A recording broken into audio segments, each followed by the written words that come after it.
आवाज़ आ रही है?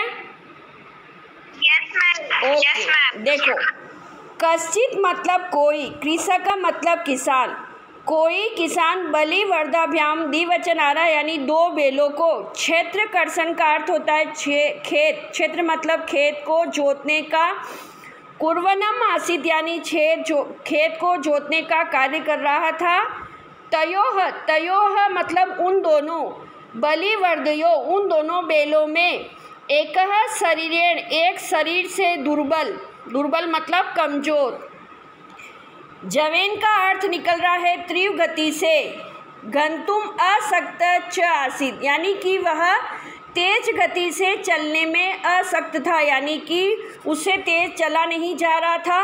अतः कृषक इसलिए किसान ने तम उस कमजोर वृषभ मतलब बेल को तोड़ने का अर्थ निकलता है कष्ट देने से, यानी उसको परेशान करने से, नुद्यमान का अर्थ होता है उसे धकेल रहा था, उसे जबरदस्ती उसे परेशान करके आगे धकेल रहा था मार कर। सह ऋषभः वह बेल, हलम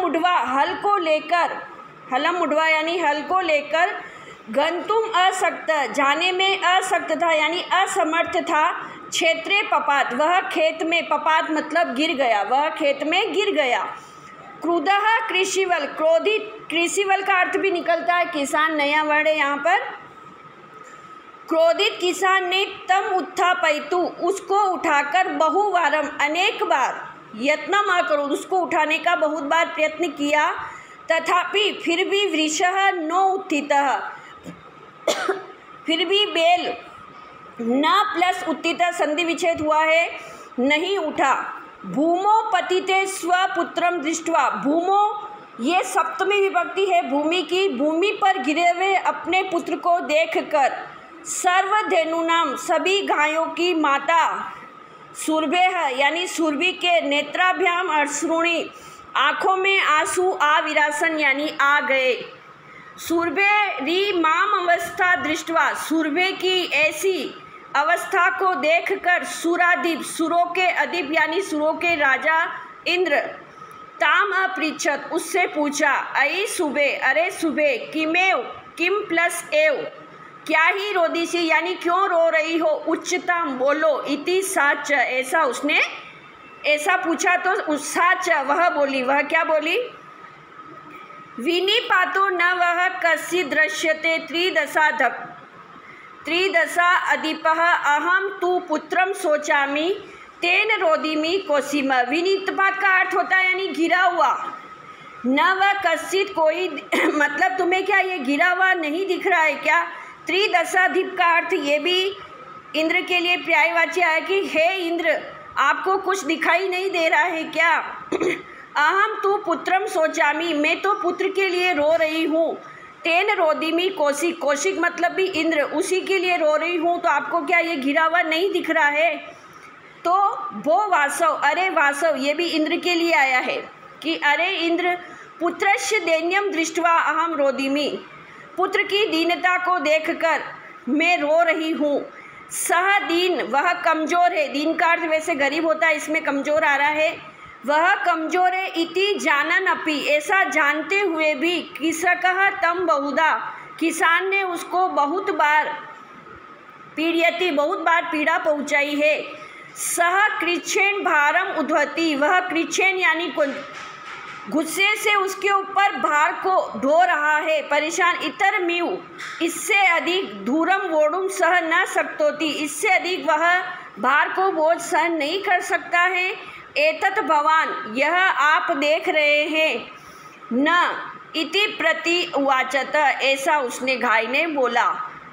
तो भद्रे नूनम, भद्रे का अर्थ होता है वैसे बहीन या भद्रे आदरणीय वर्ड होता है। निश्चय ही, नूनम का अर्थ होता है निश्चय ही, सहस्रा अधिकेशु हजारों में अधिक पुत्रों में, सस्सु प्लस अपि संधि विच्छेद हो रहा है यहाँ पर, अपि मतलब भी, पुत्रों में भी, तव अस्मिनेव तुम्हारे द्वारा, एतादृश वात्सल्यम कथम इसके प्रति, तुम्हारे मतलब हजारों पुत्र है तो सिर्फ तुम्हारा इसके प्रति प्रेम कैसे है। इति इंद्रेन पृष्ठा ऐसा इंद्र ने पूछा। सुरभि प्रति उवाचत सुरभि बोली, क्या बोली देखना, यदि पुत्र सहस्रम में, यदि मेरे, हाँ मैं जानती हूँ कि मेरे हजारों पुत्र है, सर्वत्र समम एव में, सभी मेरे लिए समान है। दीनश्य तू सतः, दीनश्य मतलब कमजोर, तो सतः मतलब पुत्री है, कमजोर तो पुत्र है, शक्र मतलब इंद्र, पुत्रस्या अभिधिका कृपा, इसलिए वह कमजोर पुत्र है, इसलिए उस पुत्र पर मेरी कृपा अधिक है। ये चीज़ कल आपको समझाई थी मैंने कि अगर अपने भी घर में कोई भाई बहन बीमार होता है तो माँ का प्रेम उस पर ज़्यादा रहता है। ओके, फिर आया बहुनी अपत्यानि, इसका भी संधि विच्छेद करके लिखा है मैंने, आपको लिखनी है टिप्पणी। बहुनी यानी बहुत से, अपत्यानि का अर्थ निकलता है संतान, अपत्य मतलब संतान और अपत्यानि बहुवचन हो गया, तो बहुत सी संतानें हैं मेरी, सत्य है, संधि विच्छेद है, ये बहुत बड़ा है, देखना ध्यान रखना। तथापि प्लस अहम प्लस एतस अस्मिन, तथापि मतलब फिर भी, अहम मतलब मैं, इस पुत्र पर मेरी विशेष यानी विशेष आत्मवेदना अनुभवामी, मैं फिर भी इस पुत्र पर अपनी विशेष आत्मवेदना का अर्थ होता है दया का भाव अनुभव कर रही हूँ। यतो, यतो मतलब क्योंकि अयम अनेभ्यो दुर्बल, क्योंकि यह दूसरों से दुर्बल है यानी कमज़ोर है। फिर इसका भी विग्रह होगा, सर्वेषु अपत्येषु, सभी संतानों में, जननी तुल्य वसला, माता के लिए सभी के लिए प्रेम है, बराबर है। तथापि फिर भी, दुर्बले सुते, फिर भी कमज़ोर पुत्र पर मातु की यानी माता की अत्यधिक कृपा सहजा प्लस एव, सहजेव का अर्थ होता है यानी बिना कारण ही, सहज ही होती है। सुरभि वचनम श्रुत्वा, सुरभि की बात सुनकर के, भृशम मतलब अत्यधिक, विस्मित अश्या खंडलश्या अधिपति, विस्मित मतलब आश्चर्य, अश्या मतलब ये, खंडलश्या अधिपति का अर्थ भी निकलता है इंद्र का हृदय द्रवित हो गया। ऐसी बात सुनकर के इंद्र का हृदय भी द्रवित हो गया, यानी उसको भी दया आ गई। सच तामेव अशांतवत, उसने उसको सांत्वना देते हुए यानी उसको दिलासा देते हुए कहा, गच्छ वत्से, जाओ पुत्री, सर्वम भद्रम जाय, सब कुछ तुम्हारा कल्याण होगा।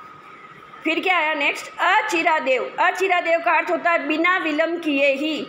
चंड वाते, वातेन का अर्थ होता है हवा, चंड मतलब तेज हवा। मेघवेश्च, और बादलों के साथ, तेज हवा के साथ, सह प्रवर्ष, उसने उस वर्षा की, किसने, इंद्र भगवान ने, समझायत यानी वर्षा की, तेज हवा चली और वर्षा हो गई। लोकानाम पश्चाताम एव सर्वत्र, लोकानाम मतलब संसार में, देखते ही देखते सभी जगह जलोपलब्ध, जल का उपलब्ध यानी बारिश ही बारिश, पानी ही पानी, सज्जात मतलब हो गया। कृषक, किसान, हर्षा अति केरेण, हर्ष से, खुशी से, कर्षण विमुख, कर्षण मतलब जोतने से विमुख होकर, जब वह बैलों से खेत जोत रहा था, जैसे ही बारिश हुई तो जोतने को छोड़ करके उससे विमुख होकर, वृषभो, वृषभो यानी द्विवचन आया, यहाँ दो बैलों के लिए आया इसलिए। नित्वा का अर्थ होता है लेकर, घर आ गया। अब ये श्लोक क्या आया आगे देखिए, अपत्येषु च सर्वेषु जननी तुल्य वत्सला, अपत्येषु यानी संतानों में, सभी संतानों में माता के लिए, तुल्य वत्सला का अर्थ होता है माता के लिए सभी संतानें समान होती हैं। पुत्रे दिने तू, लेकिन दीन का अर्थ होता है कमजोर पुत्र पर, तो सा माता, उस माता की कृपा हृदया भवेत, उस माता की जो कृपा होती है वो हृदय से होती है, अर्थात किसी सभी पुत्रों पर माता का प्रेम बराबर होता है, लेकिन जो कमज़ोर पुत्र होता है उस पर माता की कृपा कुछ ज़्यादा ही होती है। ये चैप्टर अपना कंप्लीट।